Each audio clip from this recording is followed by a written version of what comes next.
श्री गुरु ब्रह्म महिमालेख शरणम। श्री गुरु ब्रह्म महिमालेख शरणम। श्री गुरु ब्रह्म महिमालेख शरणम।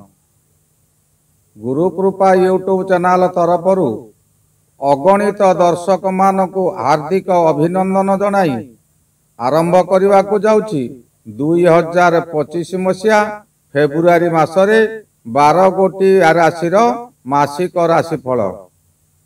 एही राशिफल आरंभ करने पूर्वरु आपण मानक मोर विशेष अनुरोध, जेउ माने प्रथम करी आमर एही चैनल को आसुचंती सेमाने गोटिए सब्सक्राइब करी पाखरे आसुथिबा बेल आइकन बटन को ऑन कर दियंतु, जहा द्वारा कि जेउ समय रे आमर वीडियो अपलोड हेबो सर्वप्रथमे आपण मानक पाखरे पहुंची पारिबो। और आपण मानकु मोर गोटिए विशेष कथा कहूची, जेउ मानकर जन्म कोष्ठी रे ग्रहंकर असुविधा फल रे आपण कष्ट भोगुचंती, चाकरी करबा को जाई चाकरी करि पारु नाहंती, विवाह रे बारंबार विलंब घटुची, सेमानकर जन्म तारीख और जन्म समय आमर यही यूट्यूब चैनल रे दिया जाउथिबा मेल आईडी रे प्रेरण करंतु। आंबे एठारे जातक गणना करी तार प्रतिकार आपन को बताई देबु। आसंतु एबे जानिबा 2025 मसीहा फेब्रुआरी मासरे वृष राशिर मासिक राशिफल। वृष राशि राशि चक्र द्वितीय राशि। एही राशिर अधिपति शुक्र महाग्रह और चंद्र महाग्रह यही राशिर उच्च। चंद्र महाग्रह मध्य एही राशिर शत्रु ग्रह। वृष राशि सकाशे राहु एकादश रे रही द्वादश गृह को दृष्टि देउछंती। आपणकर ए मासरे दान धर्म करी पुण्य अर्जन करिवे। ए मासरे आपणकर व्यवसाय रे अचानक आय वृद्धि हेबो। जे कोनोसी व्यवसाय कले तहिरे आपणकर लाभ ही लाभ हेबो। आशा ठारू अधिक लाभ हेबो।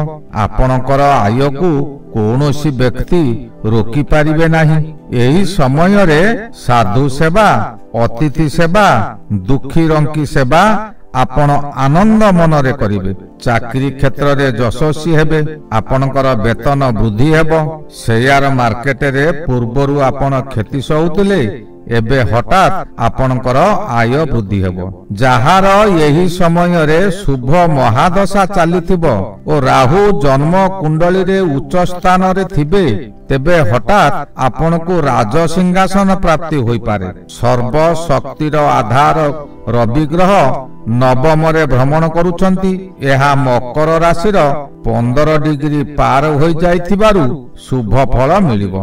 आपण को जेउ माने विगत 2 मास धरी हैरान हरकत करुथिले, आपणकर शक्ति और तेज देखि सेमाने अपसरी जिबे। आपणक स्वास्थ्य दुर्बल थाई मध्य प्रत्येक कार्य रे सफलतार सह लढ़ी विजय हेबे।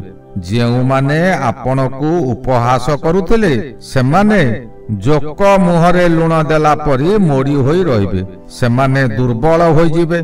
आपण को एही समय रे एक दैवी शक्ति पाखे पाखे रही साहाय्य करिवो। आपणक मथा उपरे सुदर्शन चक्र घुरी बुलिबो। बाह्य शत्रु मानकु से चक्र छेदन करिवो। आपण निरापद रे निर्द्वंद रे प्रति कार्य रे आगे चलिबे। एहारी मध्य रे शत्रु माने निज बल गोटाई आपणक ऊपर को आक्रमण करिवे, किंतु सेतिरे सेमाने विफल हेबे।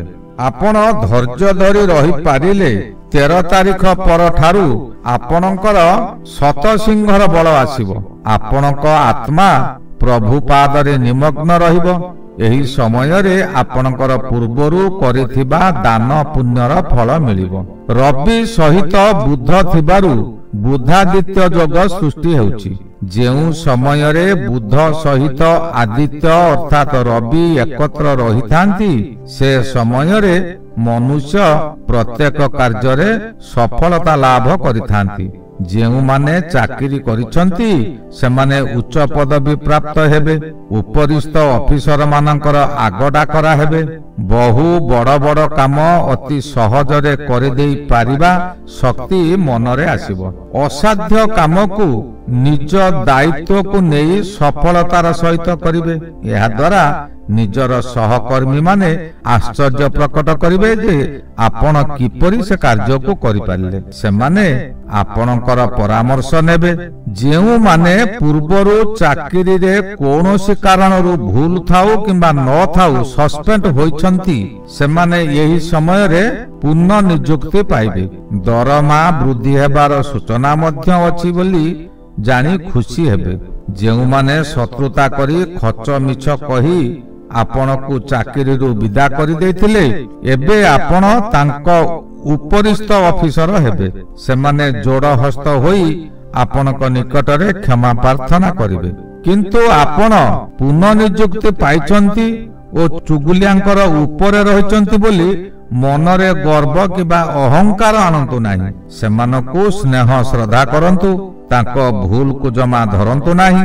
ଯାହା ହେଉଛି ସେହି ପରମ ବ୍ରହ୍ମ ଅଲେଖ ଗୋସାଇଁ ହିଁ କରୁଛନ୍ତି।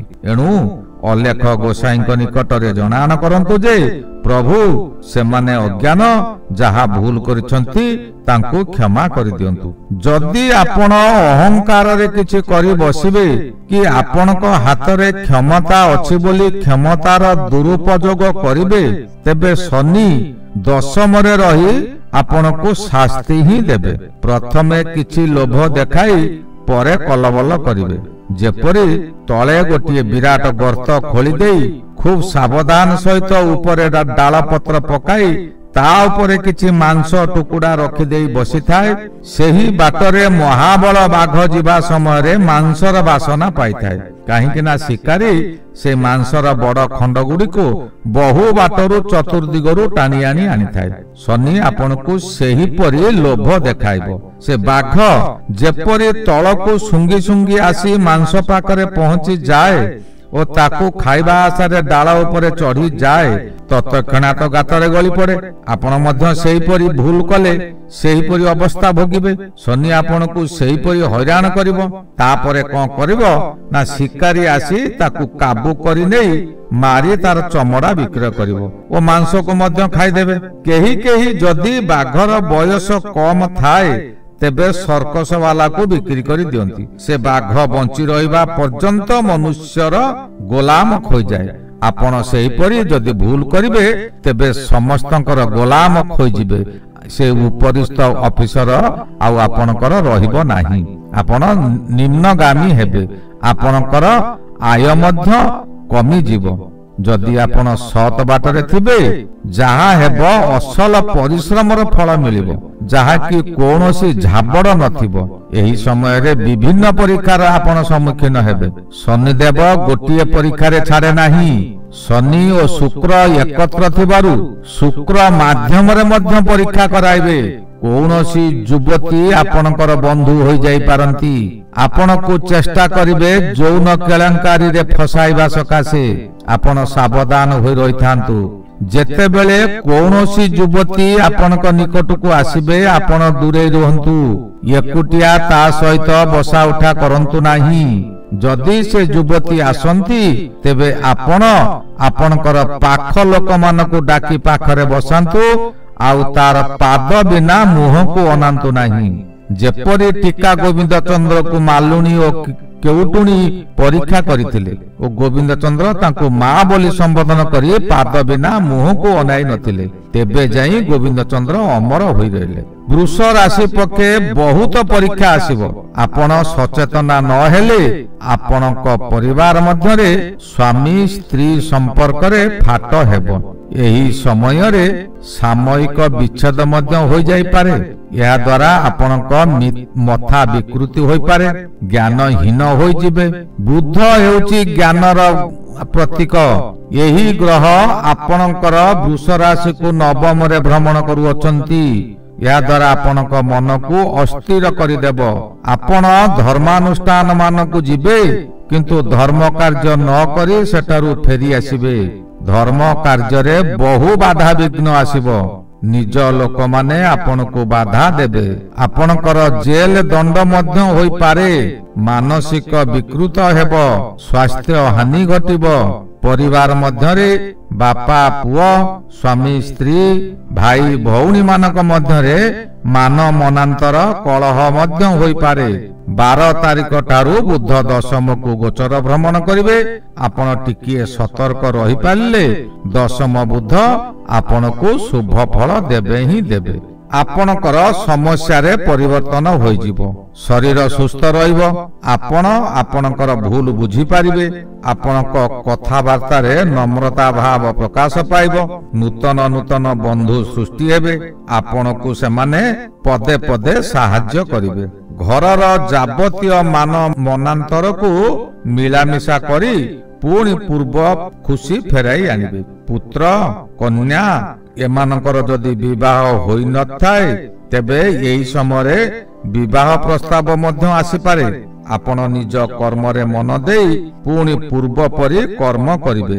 ଏହି ଶୁଭ 12 ତାରିଖ ଠାରୁ ବୁଧ କୁମ୍ଭ ରାଶିକୁ ଗୋଚର ପରେ ଆସିବ, କିନ୍ତୁ ମିଳାମିଶା 27 ତାରିଖ କିମ୍ବା 28 ତାରିଖ ପରେ ହେବ। ମଙ୍ଗଳ ଗ୍ରହ ବୃଷ ରାଶି ସକାଶେ ଦ୍ୱିତୀୟରେ ଅଛନ୍ତି। ଏଣୁ ଆପଣ ପୂର୍ବ କଥା ମନେ ପକାଇ ବହୁ ଦୁଃଖ ଅନୁଭବ କରିବେ। ସମୟ ସମୟ କ୍ରୋଧିତ ମଧ୍ୟ ହୋଇପାରନ୍ତି। ଆପଣ ଶତ ଚେଷ୍ଟା କରିବେ ନିଜେ ଠିକ ରହିବାକୁ, କିନ୍ତୁ ଆପଣଙ୍କର ମୁଣ୍ଡ ବିକୃତି ଯୋଗୁଁ ମନ ଅସ୍ଥିର ରହିବ। ଭଲ ବ୍ୟବହାର କରୁଥିବା ସମୟରେ ସ୍ୱତଃପୃତ ଭାବେ ଖରାପ କଥା ପାଟିରୁ ବାହାରି ଆସିବ। ମନ ଏତେ ଦୁଃଖରେ ଭାଙ୍ଗି ଯାଇଥିବ ଯେ ଆପଣଙ୍କର କଥା ଗୁଡାକ ଗୁଳି ପରି ହେବ। ନିଜ ଲୋକ ତଥା ମିତ୍ରମାନେ ଆପଣଙ୍କୁ ବିରକ୍ତି ପ୍ରକାଶ କରିବେ। ମଙ୍ଗଳ ଗ୍ରହର ଅନ୍ୟ ଏକ ନାମ ଅଙ୍ଗାରକ ହୋଇଥିବାରୁ ଆପଣଙ୍କୁ କିଛି ଲୋକ ଆପଣଙ୍କ ବ୍ୟବହାରରେ ଅତିଷ୍ଠ ହୋଇ କହିବେ, ଅଙ୍ଗାର ସତ ଧୌତେ ମଳିନ ନ ଛାଡ଼ନ୍ତେ। କେତୁ ପଞ୍ଚମରେ ରହି ଆପଣଙ୍କୁ ଅପମାନିତ କରିବ। ଆପଣ ଯାହାକୁ ଯେଉଁ ଅର୍ଥ ଦେଇଥିବେ ସେମାନେ ସୁଝିବାକୁ ନାଁ ଧରିବେ ନାହିଁ। ଆପଣ ସକାଶେ ଏକ ସୁବର୍ଣ୍ଣ ସୁଯୋଗ। ଆପଣଙ୍କର ପ୍ରକୃତ ଶତ୍ରୁ କିଏ ଓ ପ୍ରକୃତରେ ମିତ୍ର କିଏ ଏହି ସମୟରେ ଆପଣ ଜାଣିପାରିବେ। ବୃହସ୍ପତି ବୃଷ ରାଶିରେ ରହି ମନରେ ନିଷ୍ଠା ଭାବନା ଆଣିବେ। ଯେତେ ଦୁଃଖ ଆସୁ ପଛେ ଆପଣ ସତ୍ୟକୁ ଛାଡ଼ିବେ ନାହିଁ। ବିପଦ ଆସିବ, ସବୁ ହାତରୁ ଚାଲିଯାଇ ତଥାପି ରାମଚନ୍ଦ୍ର ପରି ଆପଣ ସତ୍ୟ ପାଳନ କରିବାରେ ଦୃଢ ନିଷ୍ପତ୍ତି ରହିବେ। ଏହି ଗଲା 2025 ଫେବୃଆରୀ ମାସରେ ବୃଷ ରାଶିର ମାସିକ ରାଶିଫଳ। ଏହି ସବୁ ବିପଦରୁ ସରଳ ଉପାୟ, ପ୍ରତ୍ୟେକ ଦିନ ପ୍ରାତଃ ସ୍ନାନ କରି ପରମ ବ୍ରହ୍ମକୁ ଶରଣ କରନ୍ତୁ। ବିଶେଷ କରି ରୋହିଣୀ ବୃଷ ରାଶି ପକ୍ଷେ ଏହି ଫଳ ଅଧିକ ଘଟିବ। ଏଣୁ ରୋହିଣୀ ବୃଷ ରାଶି ବ୍ୟକ୍ତିମାନେ ଶୁକ୍ଳପକ୍ଷ ଚତୁର୍ଦ୍ଦଶୀ ଦିନ ସନ୍ଧ୍ୟାରେ ଘୃତବତୀ ଓ ପରଦିନ ପ୍ରାତଃକାଳେ ବାଲ୍ୟଲୀଳା କରନ୍ତୁ। ସମସ୍ତ ରିଷ୍ଟ ଖଣ୍ଡନ ହେବ। ଶ୍ରୀ ଗୁରୁ ମହିମା ଅଲେଖ ଶରଣ। ଶ୍ରୀ ଗୁରୁ ମହିମା ଅଲେଖ ଶରଣ। ଶ୍ରୀ ଗୁରୁ ମହିମା ଅଲେଖ ଶରଣ।